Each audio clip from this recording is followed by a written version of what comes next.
జై సాయి మాస్టర్ శ్రీ త్రైలింగ స్వామి వారి జీవిత చరిత్ర ఉపదేశాలు 7 ఉపాసన.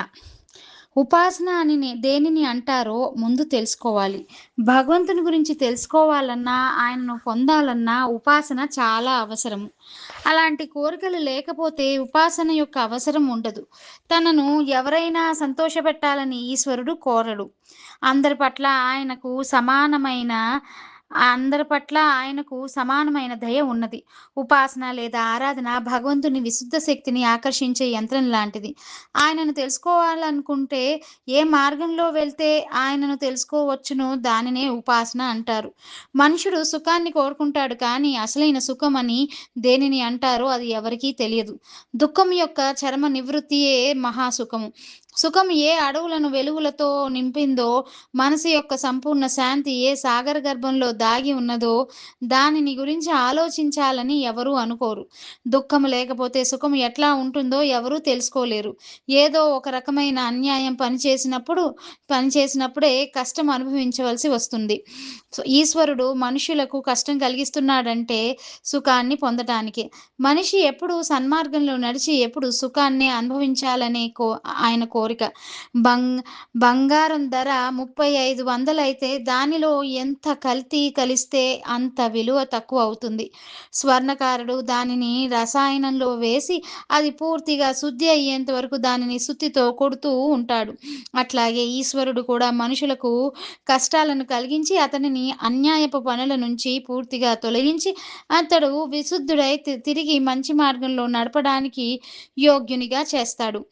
జీవునికి కష్టం కలిగించడం కూడా ఆయన పరమ దయలోని భాగమే. దానిని బట్టి సుఖదుఖాలు రెండు సమానములని తెలుసుకోవాలి. అందువలన అన్యాయపు పని చేసి దుఃఖాన్ని అనుభవించడం కన్నా అసలు అన్యాయం చేయకపోవడమే మంచిది. శరీరానికి మాలిన్యం అంటించుకొని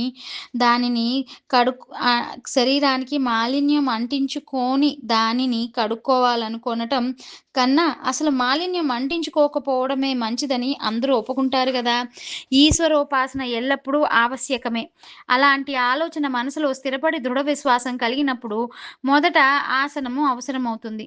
ఆసనములు అనేక విధాలుగా ఉన్నాయి. కానీ సంసారులైన వారికి ఏది ఉపయోగకరమో దానిని గురించి తెలుసుకోవాలి. అందువలన ఇక్కడ దానిని గురించే వివరింపబడుతున్నది. నిర్జనము ప్రశస్తము అయిన ఒక గదిలో మొదట దర్భాసనము, దాని మీద తివాచి, దాని మీద ఒక వస్త్రం పరిచి దాని మీద సాధకుడు ఉత్తరముఖంగా కూర్చోవాలి. అట్లా కూర్చున్నప్పుడు శరీరము, తల, మెడ అన్నీ ఒకే రేఖలో ఉండాలి. కుడి ముంగాలి మధ్య భాగంలో ఎడమ ముంగాలి మధ్య భాగములో కుడి పాద తలమును నిలిపి సూటిగా కూర్చోవాలి. తర్వాత కళ్ళు మూసుకుని ముక్కు చివరన కానీ లేదా భ్రూ మధ్యమున కానీ దృష్టి నిలిపి శాంతముగా స్థిరముగా అయిన చిత్తముతో కళ్ళు మూసుకుని భ్రూ మధ్యమున కానీ దృష్టి నిలిపి శాంతము స్థిరము అయిన చిత్తముతో గురు ఉపదేశించిన బీజాక్షర మంత్రమును జపించాలి. దీనిలో బ్రాహ్మణుడు శూద్రుడు అన్న భేదం లేదు. ఆ విధంగా ప్రతిరోజు ప్రాతః సాయంకాలములలో కనీసం అరగంట వరకు నిశ్చలమైన మనసుతో కూర్చోవాలి. ఎంతవరకు కాంతి కనిపించదో అంతవరకు క్రమంగా ధ్యాన సమయాన్ని పెంచుతూ పోవాలి. మనసును స్థిరపరచడానికి అంతకన్నా మరొక సూటి అయిన మార్గం లేదు. మనసు చాలా చంచలమైనది. అందువలన దానిని నిరోధించి పనిలో పెట్టాలి. కొన్ని రోజులు అట్లా అభ్యాసం చేస్తే మనసు మన అధీనం అవుతుంది. మనసుని వశపరుచుకోవాలి. అది మన వల్ల అవుతుందా కాదా అని పొరపాటును కూడా అనుకోకూడదు. కాకపోతే ఏమీ ఫలం లభించకపోవచ్చును. అయితే అదే మన ప్రధాన కర్తవ్యమని మనం దానిని వదిలిపెట్టకూడదు. ఈ విధంగా దృఢ మనస్కులమై ప్రయత్నిస్తే ఫలితం తప్పక లభిస్తుంది. మనసు స్థిరపడిన తర్వాత ఏ సాధన అవసరం లేదు. ఆసనం యొక్క అవసరమూ లేదు. బుద్ధి, మనసు, ప్రాణము, శరీరము, అహంకారము, ఇంద్రియముల కన్నా చిత్రూపమైన ఆత్మ భిన్నమైనదని నిశ్చయంగా తెలుసుకోవాలి. ఆ ఆత్మయే ఈశ్వరుడు. అది నిర్మలము, నిరాకారము, జన్మ మృత్యు జర వ్యాధి వర్జితము అయినది. ఇది చిన్మయము, ఆనందమయము, అశరీరము, పూర్ణము, జ్యోతిర్మయము, నిత్యము, శుద్ధము, జ్ఞానమయము, సర్వదేహస్థితము, సర్వాతీతము అయినది. ఏకాగ్ర చిత్తముతో ఈ విధమైన చింతన చేయాలి. కొందరు నాస్తికులై ఈశ్వరుడు లేడని, అన్నీ సహజంగానే అవుతాయని అంటారు. అలాంటి మూర్ఖులు, అజ్ఞానులు జగత్తులో ఎవరు ఉండరు. ఈశ్వరుడు ఒక్క క్షణం ఈ శరీరాన్ని వదిలిపెడితే కళ్ళు మూతలు పడి జీవన లీల సమాప్తమైపోతుంది. ఈనాడు ఎవరిలోనో ఒకరిలో ధర్మపిపాస జాగృతమవుతున్నది. కానీ దాని కోసం శ్రమ పడటానికి ఎవరు అంగీకరించటం లేదు. 2, 3 రోజులు కళ్ళు మూసుకొని కూర్చుని ఏమీ లభించకపోతే అంతా మిథ్య అని వృధాగా శ్రమ పడడం వలన ఏమీ లాభం లేదని అనుకుంటారు. ఆత్మవిశ్వాసంతో ఈశ్వరుని తమ చిత్తంలోకి ప్రవేశింపచేయగలిగితే విశ్వాసం కలుగుతుంది. ఒకరికి విశ్వాసం కలిగినా కలగకపోయినా జగత్తుకు దాని వలన నష్టం ఏమీ లేదు. అలాంటి వారికి దూరంగా ఉండాలి. వారి నిద్రమత్తు తొలగిపోయినప్పుడు వారే సరియైన మార్గంలో నడుస్తారు. మొదట అరుణోదయంలాగా వారిలో వృత్తి రూపమైన జ్ఞానోదయం కలిగి అజ్ఞాన రూపమైన అంధకారం నశిస్తుంది. దాని తరువాత ఆత్మ సూర్యునిలాగా స్వయంగా ప్రకాశిస్తుంది. భ్రాంతి వలన ముడుచుకుని ఉన్న చెట్టు మనిషిలాగా కనిపించినట్లు బ్రహ్మ పదార్థం జీవునిలా కనిపిస్తుంది. కానీ ఆ భ్రాంతి నశించగానే జీవుని యథార్థ స్వరూపం దర్శనమిస్తుంది. అంతేకాక జీవుని యొక్క జీవన వ్యవహారం నివృత్తమవుతుంది. చిత్తౌన్నత్యం కోసం మనిషి ఏదో ఒక ఉన్నత స్థితిని పొంది చరమాదర్శ స్వరూపుడైన ఆ మహాపురుషుని ఆదర్శాలను గూర్చి చింతన చేస్తూ వాటిని ఎప్పుడూ హృదయంలో నిలుపుకుని ఆ ఆదర్శాలతోనే ఔన్నత్యాన్ని పొందటానికి మనసులో ధారణ చేయడం సహజమైన పని కాదు. అందువలన ఎవరో ఒక ఆదర్శ పురుషునితో మన మనసుని ఎట్లాగైనా బంధించాలి. అట్లా మహాపురుషునితో బంధనాన్ని దృఢపరుచుకోవటానికి దృఢమైన భక్తి అవసరం. ఎందుకంటే భక్తి లేకపోతే ఈశ్వరోపాసనలో అగ్రేసరులం కాలేము. సంపూర్ణ జ్ఞాని అయిన విశిష్ట యోగి జ్ఞాన చక్షువు ద్వారా తన ఆత్మలో సమస్త జగత్తును, ఆ ఆత్మనే జగత్తులోనూ చూస్తాడు. ఈ జగత్ సముదాయమే ఆత్మ. ఆ ఆత్మకు భిన్నమైన వస్తువు లేదు. ఎట్లాగంటే ఘటము, కలశము మొదలైనవి మట్టి యొక్క రూపాలే. మట్టి లేకపోతే ఘటము, కలశము అనే వస్తువులు లేనే లేవు. అట్లాగే జ్ఞాని అయిన వ్యక్తి తన ఆత్మలోనే సమస్త సముదాయమును చూస్తాడు. వాయువు అంతటా ప్రసరించిన ఏ వస్తువుకు అంటుకోనట్లు జ్ఞాని అయిన వాడు అనిత్యమైన బాహ్య సుఖములను వదిలిపెట్టి ఆత్మసుఖంతో పరిపూర్ణుడై నిశ్చలమైన దీపంలాగా నిర్మలమైన అంతరంగంతో ప్రకాశిస్తాడు. అంతేకాక మౌనిలాగా ఆలోచిస్తాడు. ఉపాధి నశించగానే ఆ మౌని సర్వవ్యాపి అయిన పరమాత్మలో ప్రవేశిస్తాడు. నీటిలో నీరు, తేజస్సులో తేజస్సు, ఆకాశంలో ఆకాశం కలిసిపోయినట్లు పరమాత్మలో లీనమవుతాడు. ఎట్లాగంటే భ్రమరము ఒక పురుగును పట్టుకున్నప్పుడు ఆ పురుగు ఆ భ్రమరమును గురించి ఆలోచించి చివరకు ఆ భ్రమరం లాగానే మారిపోయినట్లుగా ఆత్మజ్ఞాని అయిన పురుషుడు ఆత్మరూపి అయిన సచ్చిదానంద స్వరూపాన్ని గురించి ఆలోచించి తనలో పూర్వం ఉండిన ఉపాధి రూప గుణాలను వదిలిపెట్టి సచ్చిదానంద భావమును పొందుతాడు. అలాంటి వ్యక్తినే జీవన్ముక్తుడు అంటారు.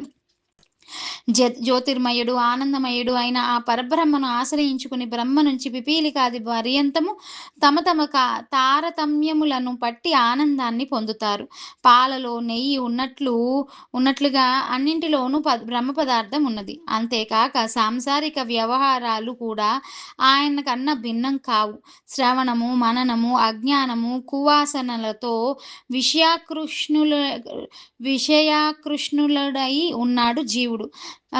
అతనిని విషయముల నుంచి వెలికి లాగి ఆత్మలో నిలిపి జ్ఞాన అగ్నిలో తపింపజేస్తే ఉపాధి మాలిన్యముల నుండి ముక్తుడై ఆత్మ బంగారంలాగా ప్రకాశితమవుతుంది.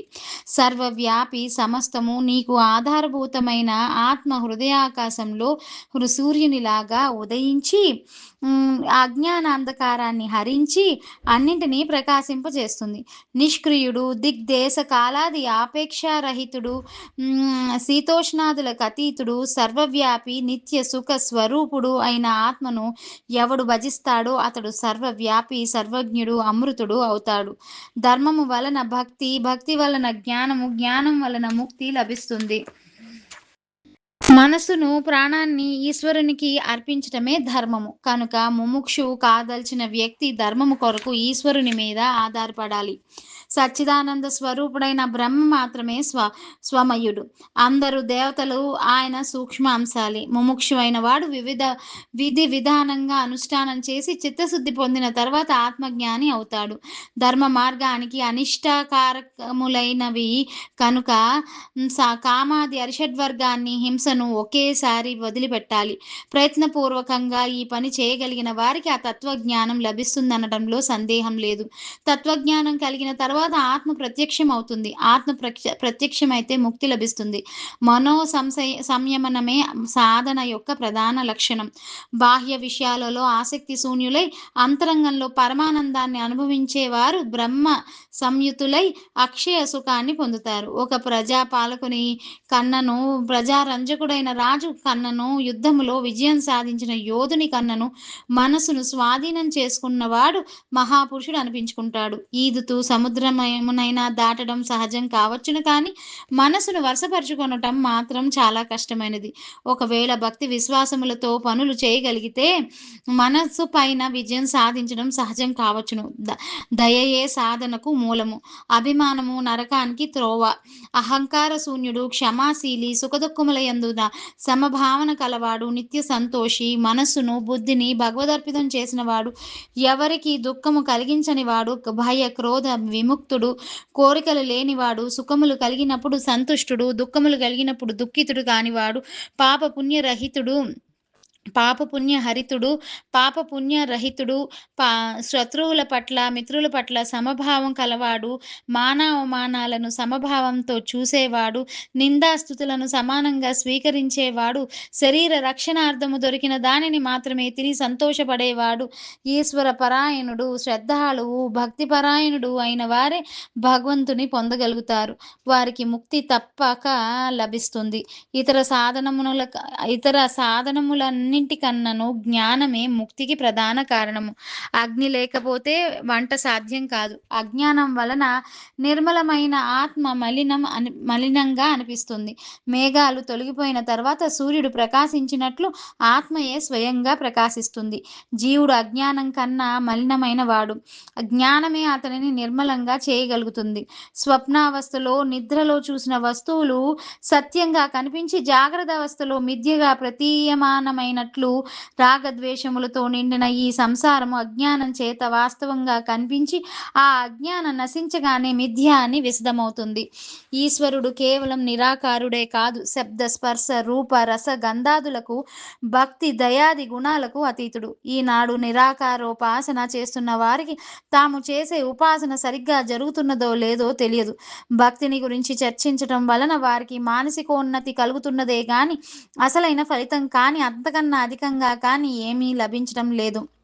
నిరాకారోపాసనలో జ్ఞాన లాభానికి భక్తి మానసిక వృత్తుల స్ఫురణ ఆవశ్యకమని, వారికి మానసికోన్నతి కలుగుతున్నదే కానీ అసలైన ఫలితం కానీ అంతకన్నా అధికంగా కానీ ఏమి లభించడం లేదు. నిరాకారోపాసనలో జ్ఞాన లాభానికి భక్తి మానసిక వృత్తుల స్ఫురణ ఆవశ్యకమని వారికి తెలిసినప్పుడు ఈశ్వర తత్వ జ్ఞాన ప్రాప్తికి ఏదో రకమైన ఇతర సాకారమైన పదార్థం యొక్క ఆలంబనం చేసుకుంటే అది సాకారోపాసన అవుతుంది. అట్లా కాక సాకార చింతన లేక జగద్వ్యాపి అయిన ఈశ్వరుని మహిమ, శక్తి, గుణము మొదలైన విషయాలను హృదయంలో నిలుపుకోవడం నిరాకారోపాసన అవుతుంది. సగుణోపాసనను వదిలి నిర్గుణోపాసన ఉండదు. ఉపాసన 4 రకాలుగా ఉంటుంది. మొదటిది ఈశ్వరోపాసన, రెండవది దేవతోపాసన, మూడవది సూర్యుడు, అగ్ని మొదలైన శక్తిమంతమైన పదార్థముల ఉపాసన, నాలుగవది ధార్మిక మనుష్యుల ఉపాసన. గోవు, వృక్షము, నది, గంగ, ధాన్యములు మొదలైన వాటి ఉపాసన కూడా ఒక రకమైన ఉపాసనే. హిందువైన కమ్మరి కొలిమిని, వడ్రంగి సుత్తిని, గ్రంపాన్ని, కుమ్మరి చక్రాన్ని, బ్రాహ్మణులు పుస్తకాలను పూజిస్తారు. అట్లా ఉపాసన చేసేటప్పుడు అచేతన వస్తువులను సచేతనములుగా భావించి పూజిస్తారు. ఆది మానవులు ఇలాంటి ఉపాసనే చేసేవారు. వేరే తరహా ఉపాసనలలో అచేతన భావనే ఉంటుంది. అలాంటి అలాంటి ఉపాసన జడ ఉపాసన అంటారు. అలాంటివి చేయడం కూడా తప్పు కాదు. ఆహ్, ఎందుకంటే అలాంటి దాని వలన కూడా కొన్ని రకాల చిత్తవృత్తి స్ఫూర్తులను సాధించవచ్చు. భగవంతుని మనం చూడలేము. కానీ ఆయన పనులను, శక్తిని, దయా లక్షణాన్ని తెలుసుకున్న తర్వాత సాకారమైన దేవతోపాసన కాక ఇతరములైన ఇతరములైనవి ఆకులు లేని చెట్లలాగా అంగహీనోపాసనలని గ్రహిస్తాము. హిందూ ధర్మంలోని వివిధోపాసనా పద్ధతులను బాగా తెలుసుకున్న తర్వాత ఆ హిందూ ధర్మం ఎంత గొప్పదో స్పష్టమవుతుంది. కానీ దౌర్భాగ్యవశాత్తు హిందూ ధర్మం వికృతిని పొందుతున్నది. హిందూ ధర్మంలో ఒక్క ఈశ్వరుడు తప్ప అంతకన్నా భిన్నమైన అన్య దేవతలు లేరు. అందుకు అనేక ప్రమాణాలు ఉన్నాయి. హిందూ ధర్మంలో ఉన్న సారవంతములైన మాటలు కానీ అంతకన్నా ఉన్నతములైన ఉదార భావములు కానీ ఇతర మతాలలో కనిపించవు. ఈశ్వరుడు విశ్వస్వరూపుడు. అందువలన అన్ని చోట్ల ఆయనను ఉపాసించవచ్చును. ఏ ప్రణాళిక ద్వారా అజ్ఞానాంధకారం దూరమవుతుందో, ఆ ప్రణాళికను అనుసరించటమే అసలైన ఈశ్వరోపాసనము. ఈశ్వరుని అస్తిత్వమును మన అంతరంగంలో అనుభవించటమే అసలైన ఈశ్వరోపాసనము. దేని వలన చిత్తము శుద్ధము, ఉన్నతము, నిర్మలము అవుతుందో అదే ఉపాసన. మసకబారిన అద్దంలో వస్తువు యొక్క ప్రతిబింబం సరిగ్గా కనిపించనట్లు చిత్తము నిర్మలము కానంత వరకు అందులో ఈశ్వరుని జ్యోతి ప్రతిబింబించదు. చిత్తము పరిశుద్ధంగా చేసుకోవడానికి ఎవరైనా ఏ దేవతా సూక్ష్మ శక్తికైనా సహాయం తీసుకుంటే ఆ దేవతారాధన కూడా ఉపాసనే అనిపించుకుంటుంది. హిందూ శాస్త్రకారులు ఈశ్వర స్వరూపాన్ని గురించి చెబుతూ ఆయన నిరాకారుడు, నిర్గుణుడు, విశ్వవ్యాపి, విశ్వరూపి, అనాది, అనంతుడు, సత్యస్వరూపుడు, జ్ఞానస్వరూపుడు, ఆనంద స్వరూపుడు, శుద్ధుడు, జరారహితుడు, అమరుడు, శాంతుడు, నిర్మలుడు, అంతర్యామి, విశ్వవేత్త, విశ్వజన్మస్థానము, సృష్టి, స్థితి, లయ, కారణుడు అని వర్ణించారు. అతడు వాక్కులకు, మనస్సుకు అగోచరుడు అన్నారు. వాటి అర్థాలను సరిగ్గా తెలుసుకోవాలి. మొదట నిరాకార శబ్దం యొక్క అర్థం తెలుసుకుందాము. రూపము, ఆకారము అనే 2 శబ్దాలను చాలాసార్లు ఒకే అర్థంలో వ్యవహరిస్తూ ఉంటాము. ఒక పదార్థం యొక్క రంగును రూపం అంటాం. కానీ ఆకారం కూడా రూపమే. కళ్ళకు కనిపించని వస్తువులకు రూపం లేదని చాలామంది అనుకుంటూ ఉంటారు. అట్లాగే కళ్ళకు కనిపించే వస్తువులే ఆకారం కలది అని అనుకుంటారు. వాయువు కళ్ళకు కనిపించదు. కానీ వాయువుకు కూడా ఆకారం ఉన్నది. శబ్దము, గంధము, చిన్న చిన్న కీటకములు వంటివి కళ్ళకు కనిపించకపోయినా వాటికి ఆకారం ఉన్నది.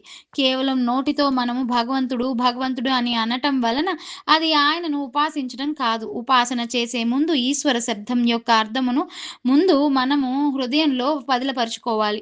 ఈ విశ్వవ్యాప్తమైన జగత్తు ఏ శక్తి చేత నడిపింపబడుతున్నదో అదే ఈశ్వరుని అనంత శక్తి. స్థూల జగత్తు, సూక్ష్మ జగత్తులలో ఎన్ని రకాల శక్తి క్రియలు కనిపిస్తాయో అవే ఈశ్వరుని అనంత శక్తి రూపాలు. ఆ శక్తినే మనం చైతన్య శక్తి అని ఒప్పుకోవాలి. ఎవరు తన శక్తిని ఆ అనంత శక్తిలో సమ్మిళితం చేయగలడో అతడే సాక్షాత్తు ఈశ్వరుని చక్కగా తెలుసుకోగలడు. ఈ అన్ని జగత్తుల సమష్టి భావమే ఈశ్వరుడు.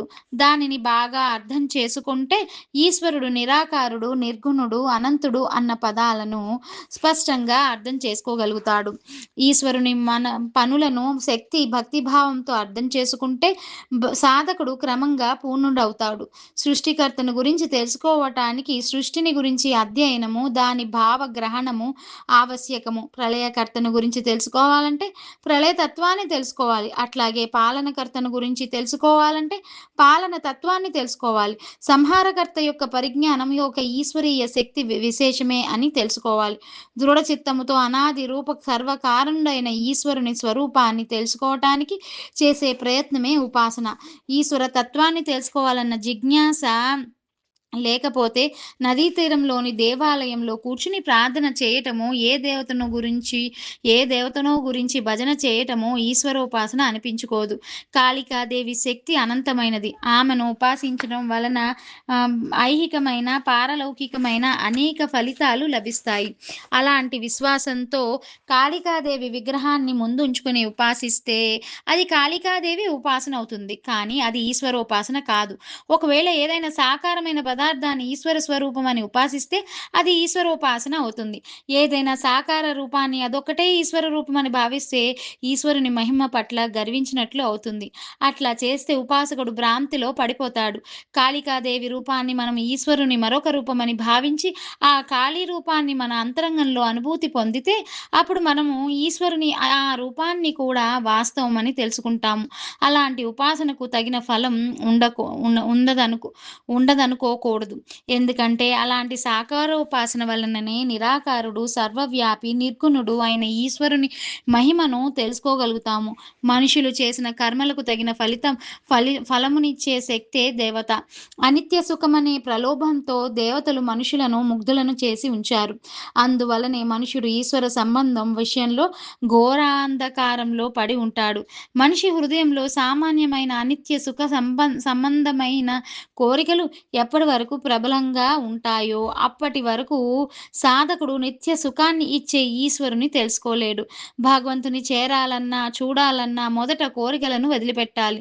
ఈ సకామ కర్మ దేవతోపాసన, నిష్కామ కర్మ ఈశ్వరోపాసన అవుతుంది.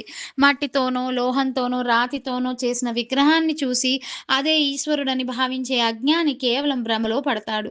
కల్పిత విగ్రహాలు ఈశ్వరుడైతే కలలో లభించిన రాజ్యం కూడా వాస్తవమే కావాలి. ఈశ్వరుని మనం సహజ రూపంలో చూడలేము. అందువల్లనే ఆ దేవతా స్వరూపాలను అజ్ఞానంతో నిర్మించుకుని పూజలు, అర్చనలు చేసి మన కోరికలను పూర్తి చేసుకుంటాము. అలాంటి విగ్రహాలు ఆయన శక్తి స్వరూపాలు కలిగినవి కావాలి. కానీ జగత్తంతా వ్యాపించిన ఆ ఈశ్వరుని శక్తి అంతా ఆ విగ్రహాలలో లేకపోవటం వలన అవి పూర్తి ఈశ్వర రూపాలు కాలేవు. మనిషి చేసిన కర్మయే శుభాశుభ ఫలములను ఇస్తుంది. ఆ కర్మాత్మక శక్తియే దేవత అని తెలుసుకుని వేదాంత శాస్త్రంలో చెప్పిన బ్రహ్మను, సాంఖ్యంలో చెప్పిన నిర్గుణ పురుషుని, యోగ శాస్త్రంలో చెప్పిన నిర్వికల్ప సమాధి ద్వారా పొందవలసిన గమ్యం వరకు పోవచ్చును. బ్రహ్మ సాక్షాత్కారం కూడా నిత్య సుఖము, నిర్వాణ ముక్తి లభించవు. దేవతోపాసన వలన భోగములు, ఐశ్వర్య లాభము కలుగుతాయి. అందువలన సమాధి సుఖం నుంచి వంచింపబడతారు. ఏకాగ్ర చిత్తంతో ఎవరు ఎలాంటి కోరికలను కోరుకుంటే వారి వారి ఏకాగ్రత కారణంగా వారు కోరుకున్న ఫలితాలు లభిస్తాయి. భోగములు, ఐశ్వర్యములు కోరికలు ఉంటే ఆ భోగ ఐశ్వర్యములను ఇచ్చే దేవతానుగ్రహం కలుగుతుంది. అట్లా కాక నిష్కాములైతే, అంటే బ్రహ్మజ్ఞానం తప్ప ఇతర కోరికలు లేకపోతే నిర్గుణ నిరాకార శక్తి యొక్క సహాయం లభిస్తుంది. బ్రహ్మ సాక్షాత్కారం కామ కర్మలతో దేవతోపాసన, నిష్కామ కర్మలు అవే ఈశ్వరోపాసన. బ్రహ్మజ్ఞానాన్ని పొందాలని కోరిక కలిగి భోగములు, ఐశ్వర్యముల పట్ల కోరికలు లేక సాకారోపాసన చేస్తే యథార్థంగా ఈశ్వరోపాసన చేసినట్లు అవుతుంది. మనము దేనిని చేస్తామో దానిని కర్మ అంటారు. మనము దేనిని చేస్తామో దానిని కర్మ అంటారు. కర్మ 2 రకాలు. స్థూల కర్మ, సూక్ష్మ కర్మ. మనం ఎక్కడికన్నా వెళ్ళాలని అనుకుని అక్కడికి వెళ్తే అది స్థూల కర్మ అవుతుంది. ఎందుకంటే శరీరంలో అంగ పరిచాలన శక్తి వ్యయం అయ్యింది కనుక. ఒకవేళ కేవలం ఆలోచన మాత్రం చేసి అక్కడికి వెళ్ళకపోతే మానసిక శక్తి మాత్రమే వ్యయం అవుతుంది. చిత్తైకాగ్రత రూపమైన కర్మ బీజములు ఉత్పన్నమై అవి చాలా కాలం స్థిరంగా ఉండిపోతాయి. దేవతోపాసనే వేదంలోని ఉపాసనా కాండ వంటిది. ఈశ్వరుడు నిష్కాముడు. అందువలన నిష్కామోపాసన చేస్తేనే ఈశ్వరుడు లభిస్తాడు. కోరిక, ఆశలు ఉంటే ఈశ్వర ప్రాప్తి కలుగుతుందనే ఆశ ఉండదు. హిందువులు మాత్రం మోక్షం తప్ప ఈశ్వరుని ఏమీ కోరరు. నిత్య స్వరూపుడైన ఈశ్వరునికి నిత్య ఫలమైన మోక్షం తప్ప ఇంకే రకమైన ఫలం ఇవ్వటం తెలియదు. ఉపాసన లేకుండా ఏకాగ్ర చిత్తుడై నోటితో కేవలం ఈశ్వరుడు జగద్రచయిత, అద్వితీయుడు, దయామయుడు, సర్వశక్తిమంతుడు, అచింత్యుడు, అవ్యక్తుడు మొదలైన మాటలు అనటం వలన ఈశ్వర సంబంధమైన జ్ఞానం అతనికి ఏమాత్రం కలుగదు. రాగద్వేషాది దోషముల వలన శుభాశుభ కర్మలు ఉత్పన్నమవుతాయి. కర్మయే ప్రపంచము యొక్క ఉత్పత్తి కారణము. అందువలన అవిద్యను అన్ని విధాల వదిలిపెట్టటమే కర్తవ్యము. ఒకవేళ ఎవరైనా అపకారం చేస్తే అపకారం పొందిన వ్యక్తి ఆ అపకారం ఎవరికి చేశారు అని ఆలోచించాలి. అట్లా ఆలోచిస్తే ద్వేషం అసలు కలగనే కలగదు. ఆత్మ వదిలిపోయిన తర్వాత పంచభూతమైన ఈ శరీరము జడ పదార్థమైపోతుంది. దానిలో జ్ఞానము, చైతన్యము ఏమి ఉండవు. అప్పుడు దానిని నిప్పుతో కాల్చిన నక్కలు మొదలైనవి తిన్నా దానికి ఏమీ తెలియదు. అలాంటి జడ పదార్థానికి అవమానం ఏమిటి? తమ ఆత్మతో జగత్తు యొక్క ఆత్మను కలపడమే యోగము అంటారు. అలాంటి యోగ యుక్తాత్ముడైన ఆత్మ కలవాడు యోగి. తనను సర్వభూతస్థుడు అనుకుంటాడు. జనమంతా ఒక్కచోటే కూడినప్పుడు ఒక రకమైన పెద్ద శబ్దం వినపడుతుంది. అంతేగాని వేరు వేరు శబ్దములు ప్రత్యేకంగా వినపడవు. కేవలం హోహో అన్న ధ్వనులే వినపడతాయి. దాని పేరే యోగము. అనేక సర్వములను ఒక్క శబ్దం మాత్రమే వినపడుతుంది. అనేక స్వరములను ఒక్క శబ్దం మాత్రమే వినపడుతుంది. ఆ స్వరమే యోగము. ఈ విధంగా ప్రపంచంలోని సర్వభూతముల చైతన్యాన్ని ఎవరు అనుభవించగలుగుతారో అతనికి చైతన్యము లేదా యోగం అంటే ఏమిటో తెలుస్తుంది. ఆ చైతన్యమే జగత్తు యొక్క ఆత్మ. ఉపాసన ద్వారా ఉపాస్య దేవతతో ఉన్న సంబంధం సోహం అనే దాని అర్థంగా సహ ఏవ అహం అన్న జ్ఞానం కలుగుతుంది. అతడే అని చక్కగా తెలుసుకోగలుగుతాడు. అతడే ఎవరమో అని చక్కగా తెలుసుకోగలుగుతాడు. మన సంబంధం హస్తపాదాదులతోనూ, మనసుతోనూ గట్టిగా ముడిపడి ఉన్నది. అలాంటి అనుభవం వల్లనే హస్తపాదాదులు మనసు పట్ల మనవి అనే భావన కలిగింది. అట్లాగే మనకి ఈ ప్రపంచంతో ఎంత గట్టి సంబంధం ఉన్నదో అన్న విషయాన్ని మనిషి ఎంత ఉన్నతిని సాధిస్తే అంత ఎక్కువగా తెలుసుకోగలుగుతాడు. అనుభవ శక్తి వికసించిన కొద్దీ మనుషులు ఈ సంబంధాన్ని స్పష్టంగా అనుభవిస్తారు. తన ఆత్మజ్ఞానములతో ఈ జగత్తును కలుపుకోవటమే అసలైన యోగము. ఏ భిన్న భిన్న శక్తులతో ఈ జగత్తు నడుస్తున్నదో ఆ శక్తులన్నింటి క్రియలను మానవుడు ప్రయత్నించి తనలోనే చూడగలుగుతాడు. అందుకే మానవుని ఒక చిన్న బ్రహ్మాండం అన్నారు. జై సాయి మాస్టర్.